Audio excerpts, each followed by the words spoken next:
Hello, Wonderhussy here, on a baking, blazing, broiling hot day in the middle of nowhere, California, sort of west of Bakersfield, out in the middle of an oil patch. That's right, I said an oil patch. When most folks think about oil fields, they think about Texas or maybe Oklahoma.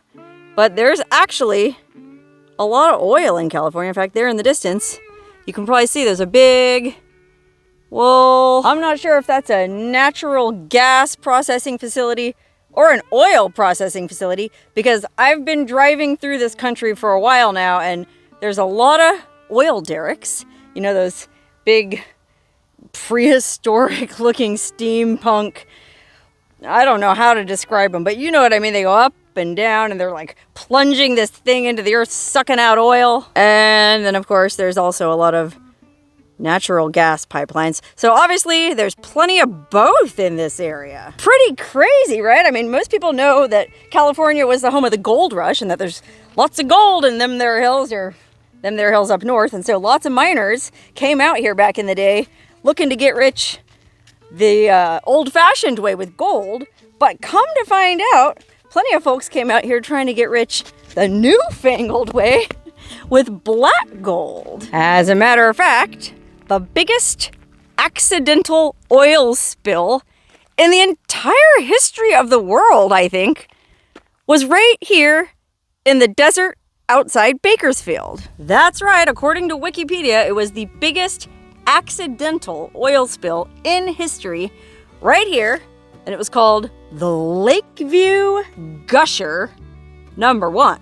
I don't know if there was a Lakeview Gusher #2 or if this was the only gusher, but whatever, this was the mother of all gushers. In fact, I'd go so far as to call it a real mother gusher. And you can still see, to this day, the pipe in the ground, sticking up there out of the ground, where all this oil came blasting out of the earth over 100 years ago, way out here in the lonely no man's land between Bakersfield and the California coast. How about that?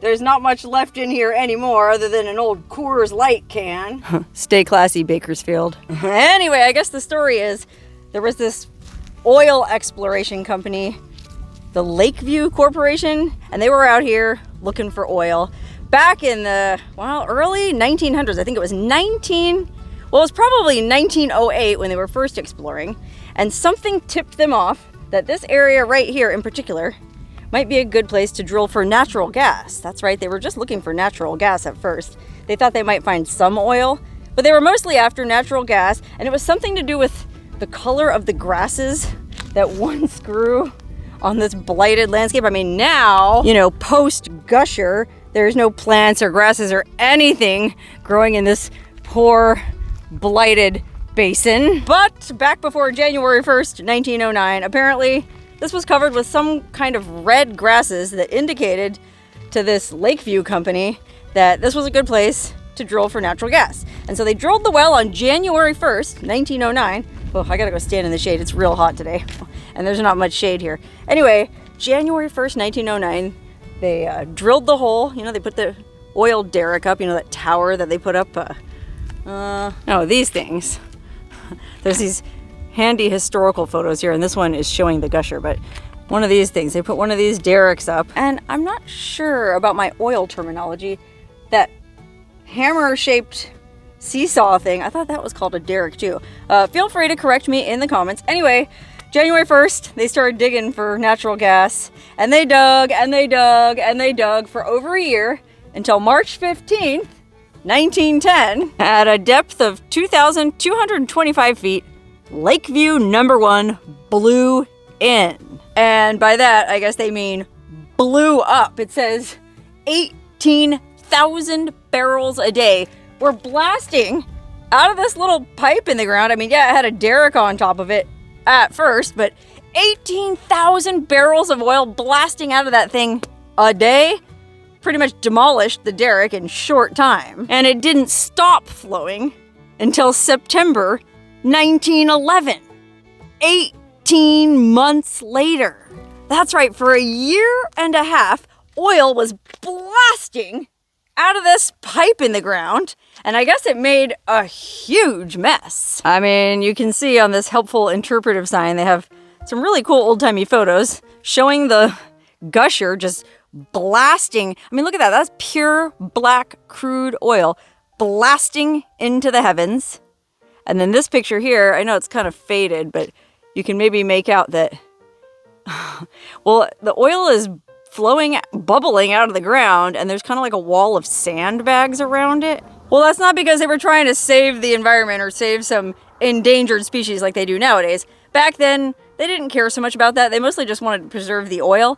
It does say they were also trying to protect a reservoir. I guess this Buena Vista Lake was a source of irrigation for these nearby farms. So I suppose you could say it was partially environmentally minded, but mostly they just built this sandbag ring and apparently like entire dams and levees to try to contain this river of oil that was coming out of this thing because it was valuable. I mean, I know it's hard to imagine today, over 100 years later when everything's dried out and sun-baked, but this entire pit in front of us would have just been full of oil, and I guess there was so much oil coming out that there was some river, and I don't know which way the river of oil flowed, but an entire river of oil just flowing through the California landscape.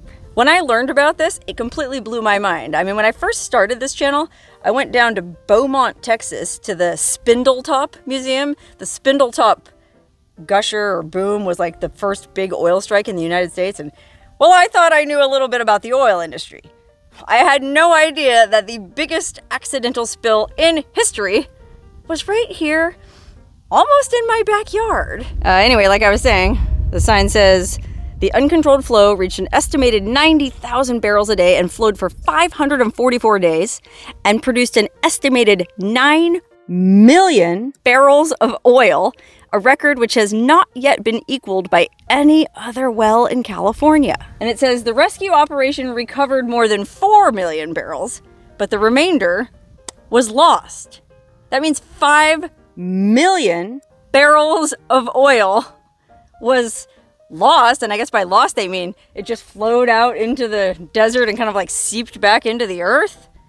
What a waste! Especially considering how expensive gas is today. But at least they were able to recover 4 million barrels, which I guess was enough to glut the market and depress the price of oil to like, I think 30 cents a barrel, which was half of what it had been before this Gusher. Yeah, I just had to double check my research. 30 cents a barrel is what oil cost back in 1910. Can you imagine? I mean, gas must have been a penny a gallon. Anyway, it says here that Julius Freed, a local grocer, started the Lakeview Oil Company. Can you imagine? It was just some local grocer started an oil company, and on his very first attempt, he hit the mother lode. I mean, can you imagine? Maybe there weren't that many men around the day that it happened, because remember, they started drilling on January 1st of 2009. So it was like a year and 2 months later by the time the Gusher finally hit. So, you know, a year went by. Nothing was really coming out of here. I don't know how much natural gas they got, if it was a big deal or not, but, you know, it wasn't that exciting of a thing. So there may not have been anyone over here when it happened, but holy cow, can you imagine being here? If there were people here, I mean, the whole ground must have started shaking, and this rumbling sound must have emanated from the bowels of the earth.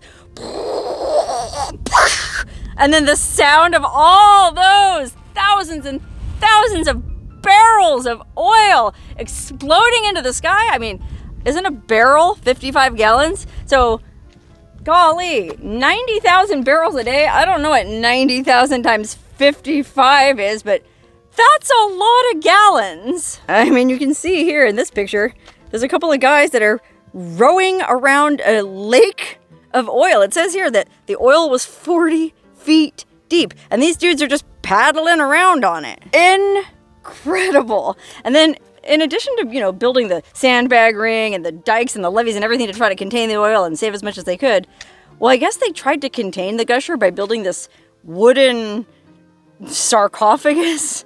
Kind of reminds me of the Chernobyl sarcophagus. This wooden box over the top of it to try to keep it in place. But that gusher was so strong, it just blew that wooden box right off. Anyway, I just thought it was interesting that I had never heard about this. And I'll bet a lot of people watching this video had never heard about this either. The biggest accidental oil spill in history. Right here outside Bakersfield in this very unassuming... Well, I guess it is currently being worked for natural gas and oil. Like I said, I did just drive through a bunch of oil derricks. And there are, there's signage. There's that interpretive sign there. And there's this real old monument to the Lakeview Gusher #1 here. America's most spectacular gusher blew in here March 14th, 1910. Initial flow was 18,000 barrels a day. Basically, it just tells you the whole story that I just told you. And it says this plaque was dedicated way back in 1952 by the Kern County Historical Society. How about that? Who said there's nothing interesting going on in Bakersfield? I beg to differ. There's actually a bunch of interesting stuff out in this particular patch of no man's land that, well, despite the fact that it's 97 degrees today, I happen to be driving through, poking along, exploring, and shooting videos. I mean, I've said it before, I'm like the post office. Neither rain nor sleet nor broiling summer sun will keep me from making my appointed rounds. I'm very interested in this Lakeview Gusher site. I mean, you can even see, I think, isn't this, I don't want to say petrified, but hardened oil? Yeah, it almost feels like asphalt, and I'm pretty sure asphalt is made out of oil, because I just did a bunch of research for the next video I'm about to shoot in this area. But yeah, look, this is oil mixed with sand that's been sitting here for, what, 114-ish years? How about that? I mean, this entire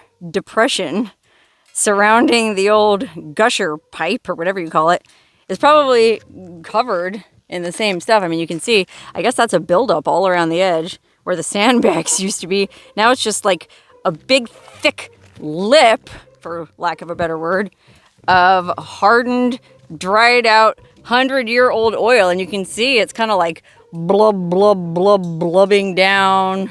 Or I guess it's blub, blub, blubbed down over the years. And it has these really cool stripy patterns in it, which I guess, I'm no geologist, but I guess that's a pattern in petroleum-rich rock that you see, these striations. It's like layers of the oil drying. Maybe that's just my theory. Again, I'm not a geologist, but if you are and you know why it's like that, feel free to put that in the comments. But it's just a really fascinating abandoned site. I mean, there are little bits of some kind of stone foundation. I don't know what would have been there, some kind of generator or mechanism to control the gusher. Well, whatever it was, it didn't control it very well. I mean, I guess nowadays they have something called a blowout preventer, which is some kind of safety valve they put on oil wells, and they didn't have those back in the 1910s. And in fact, those blowout preventers don't even work all the time. Remember the Deepwater Horizon oil spill a few years back in the Gulf of Mexico? Well, I don't know exactly what happened with that, but something happened where the blowout preventer failed, and I don't think they've figured out what exactly caused it to fail to this day. But, well, even now, those things can fail, and look what happened with that. I mean, it shut down tourism and fishing in the Gulf for quite a while. I mean, it sure is nice to have all that oil so I can drive my rig all over this beautiful country. But, yeah, sometimes oil extraction can have some pretty nasty consequences. Anyway, I don't know if you can actually see what I'm seeing, that there is sort of like this bowl that was once filled with oil, but it's interesting how it's pockmarked. Like there's a little crater in it over here where this bush is growing out of. I don't know what would have caused that, but there is kind of like a, well, there's a way I can get up on the edge there. We can kind of walk around the berm, the oil berm surrounding the old Lakeview Gusher #1, and that might give us an even better perspective. So let's hike up here and check it out. I mean, it's only 97 degrees. What's a little hiking in 97-degree weather? Am I right? Anyway, here we are on top of the berm of old hardened oil surrounding the pipe from whence flowed the gusher. But also on the other side of this berm, there's some kind of interesting stuff. Look at this old wooden fence. I wonder if that was built way back in the day to try and contain all this oil from spilling out and flowing even farther out into the desert. I mean, you can see it didn't work. There's oil flowing all the way out into this sagebrush field, I guess is what it is. Well, actually, I don't know if sagebrush grows in this part of California, but whatever, these scrubby sort of desert bushes, no telling how far this oil flowed out into it. I mean, you could probably hike quite a ways and still find little chunks and bits and pieces of it. I don't know, again, which direction that river flowed in, but golly! I mean, it's pretty wild to think that this old wooden fence was built way back in 1910, 114 years ago, to try and contain this mess. Let's walk down here and look at the outside of it. Oh, dang, yeah, you can tell. That is an old fence. And then look down here, there's like bricks, all kinds of bits of bricks scattered about in the crusted, dried oil. I don't know what that would have been from unless some kind of brick building was here that also got swept away and destroyed in the chaotic catastrophe of the Lakeview Gusher. Wow, this is actually a great vantage point here because we can see the failed retaining wall and the layers of hardened oil oozing out from underneath it. Reminds me of that thing again in Chernobyl, the elephant's foot. If you know anything about the Chernobyl disaster, apparently when that reactor blew and melted down and they had to send these poor brave guys on a suicide mission down into the bowels of it to shut off some valve or something, and there was this giant blob sort of shaped like an elephant's leg and foot of some kind of crazy highly radioactive material that would kill you if you were exposed to it longer than 30 seconds. So the guys could only go down there for 30 seconds at a time. They called it the elephant's foot, and it looked a lot like this oil. Just thankfully, this oil is nowhere near as deadly as cesium or whatever it was that comprised that elephant's foot. I mean, I'm sure this oil isn't great for the ground. Well, I was gonna say I'm sure this oil isn't great for the environment, but it came from underground anyway. It was naturally occurring in the earth. It was just below decks until man in his infinite wisdom poked a hole in the surface of the earth, kind of like popping a zit, and then this whole explosion of oil came bubbling, bursting, blasting out from the great pimple under the earth's skin. Apologies, I know that's kind of gross, but I don't know, that's just the analogy that sprung to my mind. It must have been like lancing a boil, the most valuable boil ever lanced. And unfortunately, only 40% of its sweet, sweet pus was recovered. Okay, I'll stop with the gross pimple and boil analogies now. I don't really think there's much more to see at this Lakeview Gusher site. Again, it's out in the middle of nowhere, and it doesn't seem like that many people come by here. Then again, I am here on a Thursday in June when it's 97 degrees, so maybe if you come here in the winter, there'll be all kind of folks coming to check it out, and food trucks and souvenir stands, but somehow I doubt it. This isn't the kind of tourist attraction most folks come to California to see. Just weirdos like me who happen to be driving to their mom's house from Los Angeles, and they didn't want to take Interstate 5. No, sir, I thought I'd take some of these back highways and poke my nose into what's going on off the interstate. Because as anyone with half a brain knows, way off the interstate is where all the magic happens. But magic or no magic, it is bloody friggin' hot out here. In fact, it's so hot that I wouldn't be surprised if my camera starts overheating any second. That does happen occasionally. I shoot my videos with a cell phone, and sometimes in the summertime, it gets so hot that the camera shuts down. So I'd better finish shooting this fast. I just wanted to make a full circle around the Gusher basin just to make sure I didn't miss anything. Like, look over here on this side. There's more old wooden framework left. This is even better, showing how the weight of that oil just crushed that retaining wall. I mean, if you've ever built a retaining wall, well, you understand a thing or two about how this stuff works. That's crazy. I mean, it's amazing that any of it is still standing, like I said. And right there, it is still kind of doing its job. Although, plenty of oil did seep out below and onto the ground. What'd I tell you? My phone did overheat, and so I had to get in the car and turn on the air conditioning just to try to cool it down enough to where I can use the camera again. But unfortunately, I can't run the air conditioner forever because I'm also, ironically enough, kind of short on gas. Fortunately, there's a gas station just about 5 or 6 miles down the road, and well, considering we're in oil country, it should be reasonably priced. But before I leave, I wanted to go show you one more thing. Hopefully my phone will stay cool long enough to show you on the other side of this berm when I walked all the way around it.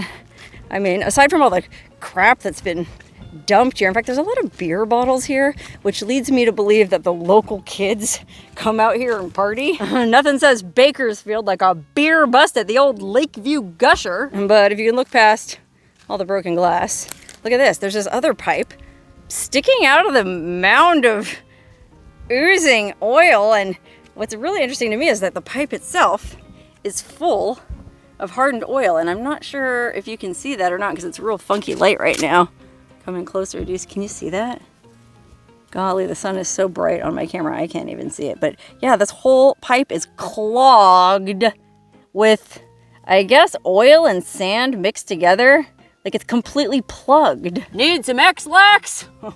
We've all had that feeling. Anyway, oh God, before my camera explodes and before I melt, I guess I'm gonna go ahead and leave this fascinating place. I know I'm weird for getting so excited about a gusher. You know, you might call me weird for gushing about a gusher, but I can't help it. This kind of weird, off the beaten path, quirky history is what I live for. But if I don't get out of this dang heat, I won't live long enough to show you the next fascinating place on my itinerary.